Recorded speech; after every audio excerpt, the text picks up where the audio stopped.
listening to The Voice of Russia in London with me, Juliet Spare.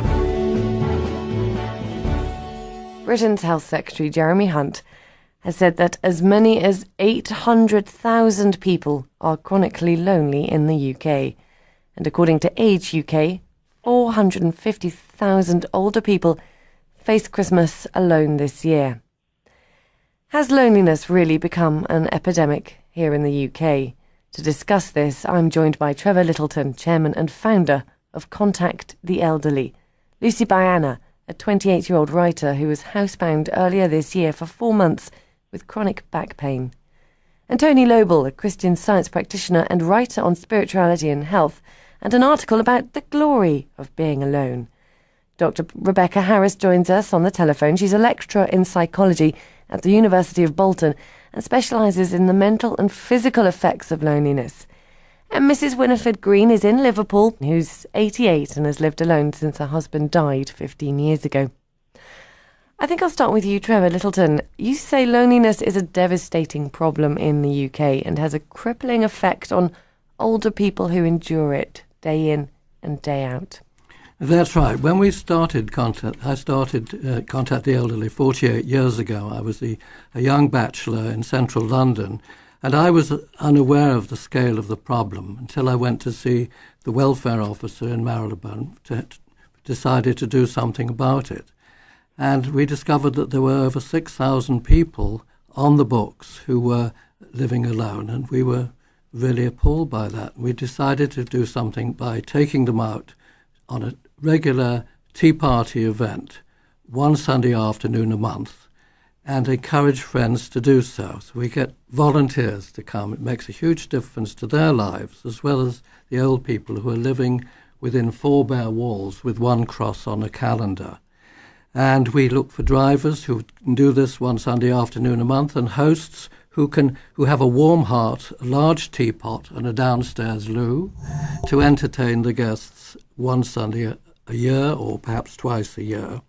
And we have 6,700 dedicated volunteers throughout England, Scotland and Wales 48 years later. But we're merely scraping the surface of a huge problem. There are indeed, as Jeremy Hunt says, almost 1 million people who in this country were off the radar of social support and family and friendship support. And the solution, so far in our experience, is to get society galvanized to help them by volunteering or by friends and family to do something. But unfortunately, and this is for the others on the panel to say more about it, the reasons for that are because of the dysfunctional nature of families today, where children go abroad, or there are more aging people who are single, who have no friends or family, or who have outlived their friends or family, and who need this vital companionship link. Mother Teresa said that being alone and unwanted is the world's greatest disease, and she was at the sharp end of human suffering. And so that is the problem that society is facing. And only volunteers and family and friends can resolve it. Winifred, hello? Hello. Well, that sounds lovely, doesn't it? You know, taking people out in the car and everything. Isn't that marvellous? You've heard the positive effect of what Trevor here does and what his campaign does. Would you mind just telling us what it's like for you? Well, of course, we don't have anything like that, unfortunately. Not to take us out and about. We all we have is like a mobility bus that would take you if you wanted to go somewhere or visit somebody. As long as you phoned up 3 days before, they would take you there and pick you up and bring you back whatever time you wanted to go and come back. But as regards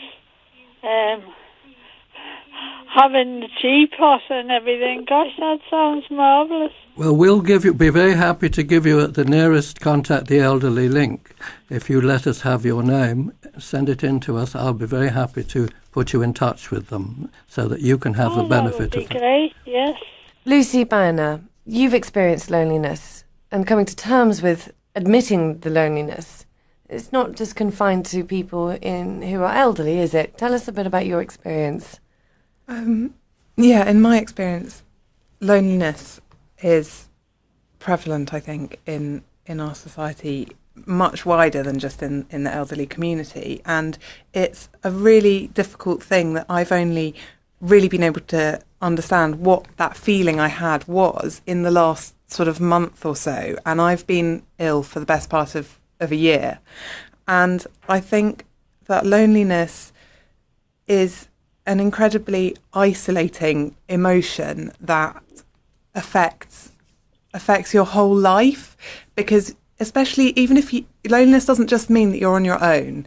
Loneliness you can be surrounded by people and still be lonely. And I think that for younger people or people who perhaps have developed an illness, that the fact that they have people but they still feel on their own is a very challenging, a different aspect of loneliness, and a very challenging thing to come to terms with. I wasn't able to leave the house, and so you suddenly are very going from having lots of friends that you go out and see, you get on a bus, you drive the car, all these things that you take so for granted. You're suddenly reliant on other people to visit you and to make that step, and you are incredibly needy. And you realise that in our society, it's not the done thing to ask for help, to say to people, I can't come to you, you need to come to me. And to admit that you need people to visit you is a really difficult challenge that I feel that I'm not articulating it very well, because it is hard to say it, and I'm doing it because I hope that by trying to talk about it more, and not that I'm trying to make it belittling loneliness in older age. It's just that it does exist in other parts of society as well. And from my experience, it wasn't until I realised that part of what was going on in my illness was loneliness. The fact that every morning my husband left for work and then I was on my own the whole day. I would look forward to a phone call. Going to the doctor became an activity, something that I could say I'd done when he came home. And I felt awful that, as well as being worried about my illness, my husband would also think, gosh, I've got to, try and entertain her or find something for her to do. And I hope that more people talking about it, we will... And discussing it, we can move forward. I think that this conversation is really positive in itself. Dr. Rebecca Harris, you specialise in the mental and the physical effects of loneliness.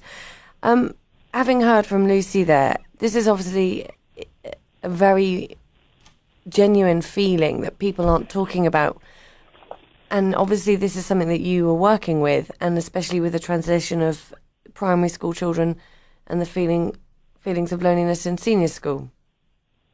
Yeah, it's a very real condition, and actually in our country I think it's something that is a bit taboo still to say that you're lonely. It's as if you're not coping in some way.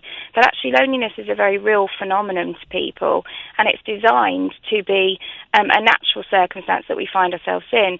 And in fact, the feeling of loneliness activates areas in the brain that are associated with physical pain. So we feel pained when we're separated from people and we feel that we're not connecting with people. And just like it's already been said, that doesn't necessarily mean that you're isolated. It's just that you're not able to connect in the way that you need to with people and you feel lonely. And those feelings are supposed to enable us to connect with people and reduce those physical feelings of pain within us. But in today's modern society, that's incredibly difficult to do because geographically we're all quite separated, and with the increases in using social networking, that networking sites, that has a big impact on the way we do things. And certainly, yeah, you're right, I have done an awful lot of research looking at loneliness with children, and other researchers have been looking at this phenomenon for quite a while. loneliness isn't something that just affects the elderly, it affects everybody, and it doesn't seem to matter whether you have some very positive and very good friendships in your life. You can be surrounded by people and still feel very lonely. Tony Lobel, then, you wrote the article that we saw on the glory of being alone. Before we come to speak to Winifred again, having heard what everyone has to say here, why is loneliness such a taboo subject, and how can others find this glory in lonesome? Well, I appreciate everything that everyone's shared, and I totally acknowledge that loneliness is a huge problem in this country, and it needs a solution. And I think to me, what Dr. Rebecca Harris shared is really helpful, that we recognise the mind-body connection, that actually these problems have an impact physically if they're in thought and if they're in one's experience. But I think I talked to a senior nurse recently who did her training about 50 years ago, and she pointed out that when she did her training, they were all trained to consider the mind, body, spirit aspects of the individual patient. And I think what we can all bring to our own experience is a bit more of the spirit, which is something, to some degree, we've lost the sort of usualness of having a spiritual awareness, a spiritual consciousness, in which sometimes it is very natural to be alone. Not for 24 hours a day, 7 days a week. I'm not recommending to anyone they be a hermit or even go into a monastery, but a lot of people perhaps have lost that sense of having a daily time just alone with themselves to feel a sense of inner peace before they go out to either connect or not connect with other people. And it's that deeper spiritual connection, I think, which could help a lot of people. I don't think you can mandate it through government or anything like that. I think it's obviously an individual choice. But certainly I've seen a lot of people who are seniors who've lost their husband, say, and have been grieving, or lost their wife and been grieving, who've had the same challenges as others, but when they've got this spiritual discipline and they're used to being alone and they're used to finding their connection, they can find their peace. And what has been great to me in my experience, and I have seen this for many others, is when that happens, it opens your eyes to possibilities that you'd somehow lost sight of. And one of those possibilities, I think, is exactly what Trevor was talking about. The desire to give can be the answer to loneliness for a lot of people. And the author, Isabel Allende, the Chilean author, has this sentence. She says, "It is in giving that I connect with others, with the world, and with the divine." And I think a lot of people find that through giving, it opens up that sense of receiving. Whereas sometimes when we're stuck with a problem, whether it's a physical problem or a mental problem or loneliness, we lose sight of the fact that there are opportunities for us to feel that sense of peace without needing it to come from someone else. And then it gives us inspiration and ideas how to actually change what we're doing in a way that might open up doors of opportunity we'd missed. That sense of giving is obviously very pertinent as we approach Christmas in the UK. Winifred, you've heard here from everyone, and obviously Tony has the spiritual approach to it. But tell us the practicalities of what life is like in your home. Well, you see, I find it's different from what everybody's been saying, because I couldn't walk, for one thing, so I couldn't go out and about. If I had been able to, I wouldn't have been lonely at all. But the idea of getting up in the same house and not seeing a soul of a morning and dinner time comes, lunchtime, tea time, night time, bedtime, and it's the same thing. And all you have got to do is either watch the television or listen to the radio. And not seeing, most of my neighbours have all died, so I never even seen one of my neighbours. I'm talking about a few years ago now. It's vastly different now. But that's what I call being lonely. If I had people phoning me up and I was surrounded by children I wouldn't feel lonely. It's being exactly on your own from morning till night, day after day, week after week, and month after month, year after year. That went on for quite a few years before I found I've got such a lot of friends now. I'm absolutely thrilled to bits, but the only thing is, as I say, I couldn't get around. And if I'd have been able to walk, I'd have been able to do all kinds of jobs in the house, because I loved doing all kinds.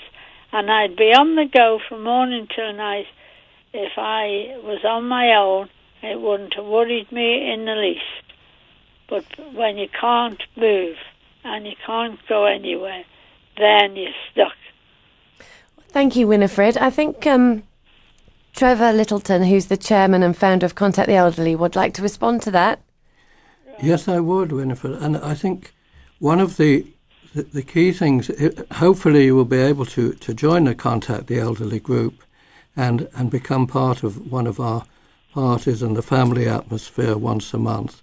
But one of the things we've found over the years is, and Tony is right to say this, is that older people do want to give something back. The people who we help are knitting for the volunteers, although we only insist on what we only have one rule, and that is that the outings take place every month, spontaneously, from the link between the volunteer and the old person they drive out to tea.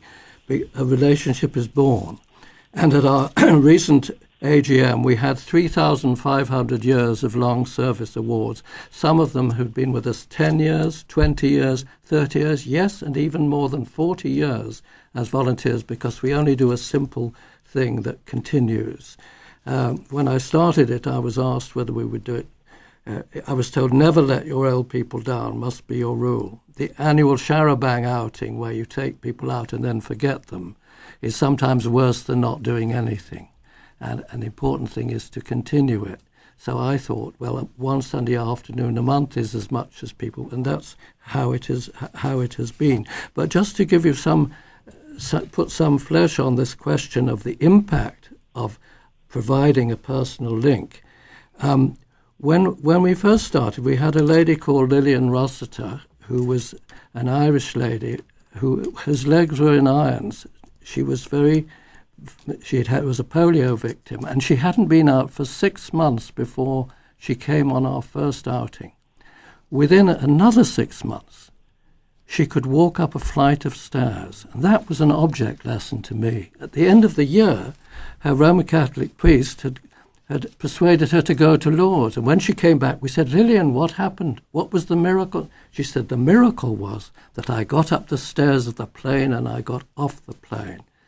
And that taught us that what we're doing is we're keeping people off the statutory services and out of hospital because we're giving them something. In the words of one elderly lady, at last I have something to live for, not just to look forward to. The conversation naturally comes back to Lucy, who is admitted being lonely, but through essentially the chronic back pain that you were suffering, and that really resonates with what Winifred said. It's about being stuck, physically stuck, yeah, which is as debilitating as the sense of loneliness itself. Yes, I mean, I went from being able to get out and about and do all the things that Winifred is talking about being unable to do. I was also totally unable to do. Which at only 27 was something that you don't expect at all, and was tremendously frightening and isolating, and doctors also saying things like, well, you're not going to be able to walk again, and things. And as those sorts of diagnoses progressed, I became more and more ill, because I was seeing less and less people, as well as having all these frightening things happening. And I'd like to just go to what Tony was saying about giving. And I have a background of working in the third sector and doing lots of things with other people. And that was one of the things that I was unable to suddenly do, my kind of giving jobs. And I was desperate to find other things. And throughout this year and my slow recovery, one of the things that I have started to do, which has been a daily practice now, is to be grateful for every tiny moment that I do something independently. And at the end of every day, I say a gratitude list to myself. Now, some people might say that that's spiritual. I don't think it necessarily has to be, although I can see the links to that. And through being grateful, so I started off on things like, I am grateful that I'm sitting on this sofa. And I think that those little links, and then, so I started doing that. And then for me, the next major point that I count my recovery from is when I started using technology, like writing a blog and using Skype and different technology to communicate to people that I couldn't physically get to. And as soon as that started, I realised that there were other people who were in a similar situation, and it gave me, if not the health to be able to go and see other people, it started very slowly to give me some confidence to begin to look for places, the equivalent to Trevor's work and things that are, for my age group, that I could find communities that supported me, and I began to meet other people who had been in similar situations, and that transformed me. And I went from being unable to walk across the kitchen to walking to my local shops within about a week, once I started this gratitude practice and sort of embraced technology. Dr. Harris, what would you like to input, having heard then the latest from Lucy there? I think it's interesting that kind of the talk about being positive about the situation might be the beginnings of trying to find some solutions. And it's certainly interesting that it's been brought up about social networking sites as being, or using the internet as a source of connecting with the world, because actually there's a very negative thing in relation to loneliness about most of the research that's been conducted in that area shown that people are lonelier when they use the internet. But what hasn't kind of been shown as of yet, and which is something I'd like to pick up on over the next couple of years, is looking at when people are lonely when they start to go on the internet, do they improve, or are there certain conditions when you go and use the internet as a source of connecting with people that then you actually get some positivity and it changes your scenario? So it would be it's interesting hearing the comments from people about that being a source that's useful, as it has kind of in the research field at the moment. The research has been very negative, or the findings have been very negative, and have indicated that people are lonelier that use that forum, and it indicates to me this is something we need to look a lot more into. Tony? Yeah, actually, if I could come back to Dr. Harris first. It's interesting, I did find a survey that was done in the US just the other day. I mean, the survey wasn't done the other day, I found it the other day. But it did find a very specific case where social networking was positive, and it really is the case that Lucy is saying. I'll read you the conclusion. It said, social support from blog readers who associated with decreased loneliness social support from blog readers was associated with decreased loneliness and increased personal growth among bloggers who lacked support from family and friends. And this was looking at people who actually blog about their illnesses and things and find those support networks. So I can certainly send you that research. It's a kind of step in that direction, isn't it? That'd be wonderful. Yeah, and I think it's interesting that it's looking at social support, and actually sometimes when we measure loneliness in research, we look at people being unhappy with their circumstances. So to measure when we measure loneliness and we look at it, we're looking at somebody that's not happy with their circumstances, and often it relates to the quality of the relationships they've got and feeling connected. So increasing somebody's levels of social support and feeling that you've got people that are similar to you and are experiencing similar things and want to help you would reduce people's levels of loneliness. So accessing the internet in that way and using it that way would be really useful to people who are lonely. Trevor? We've had various reports from elderly people who we help that the volunteers have helped them get online, and it's transformed their lives. A lot of them are very resistant to it, including a relation of mine, a very elderly lady who would not get on the internet. And eventually we persuaded her. Now she can't imagine what life was like without it, and it has really enriched her life and transformed it in many ways. So I think that's really important. That I don't think for any of us social media should replace face-to-face relationships. No. I mean, it's absolutely wonderful to be sitting with someone talking or hugging and all those things. But they fill a gap between that and nothing, which is actually very constructive for a lot of people. And obviously, Dr. Harris will do the research and have, we'll find if the evidence supports that. But that's certainly been my experience, say, with some of my fellow church members. There's a wonderful woman in my church who's 95, and she just said, I think when she was about 85, well, if everyone's using the internet, I need to find out how it works. It's a wonderful thing if young people will go in and help their old friends to do that. Rebecca Harris, would you like a final word? Yeah, I think I'd like to point out that there are people that aren't necessarily socially isolated, and they are surrounded by people but yet still feel lonely. And although that might be quite different to the type of loneliness we've been talking about, it certainly is very real. And we do meet people that just aren't connecting with people in the way that they need to connect. So the support and the quality of the relationships that they have is not what they desire and they need. And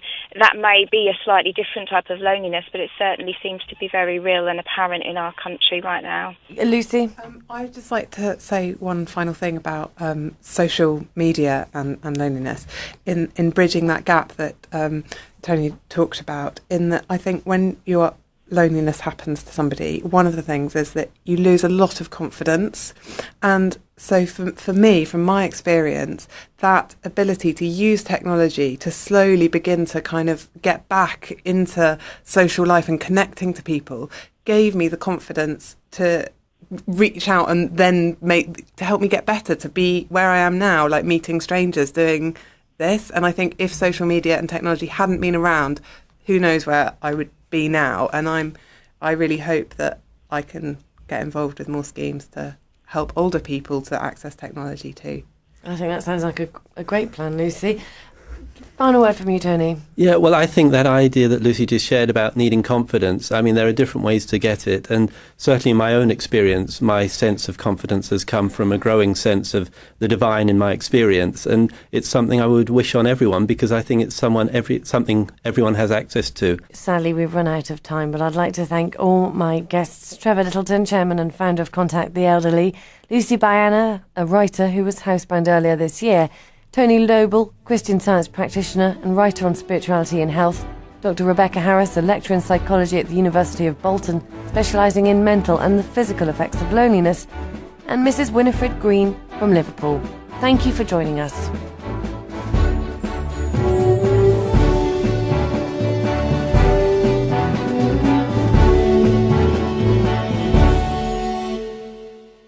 $1,700 dedicated volunteers throughout England, Scotland and Wales 48 years later. But we're merely scraping the surface of a huge problem.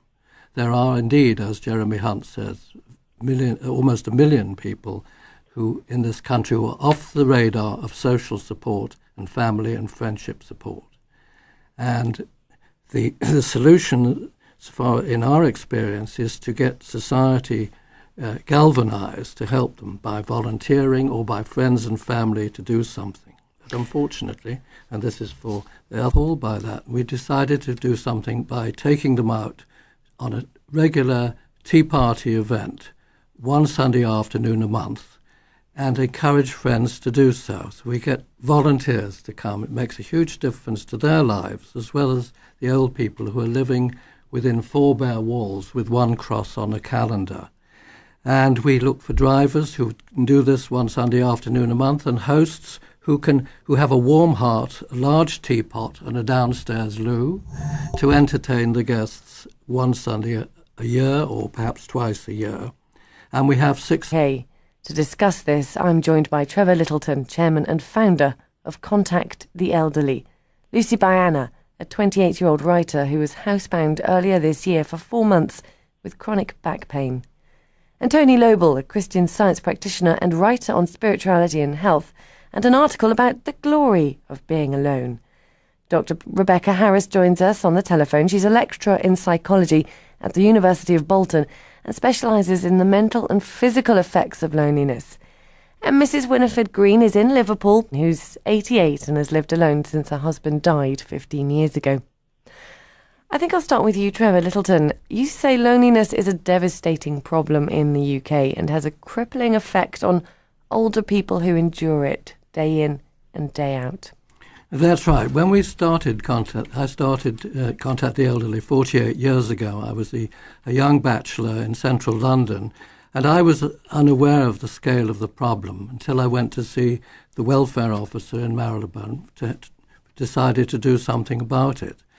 And we discovered that there were over 6,000 people on the books who were living alone, and we were really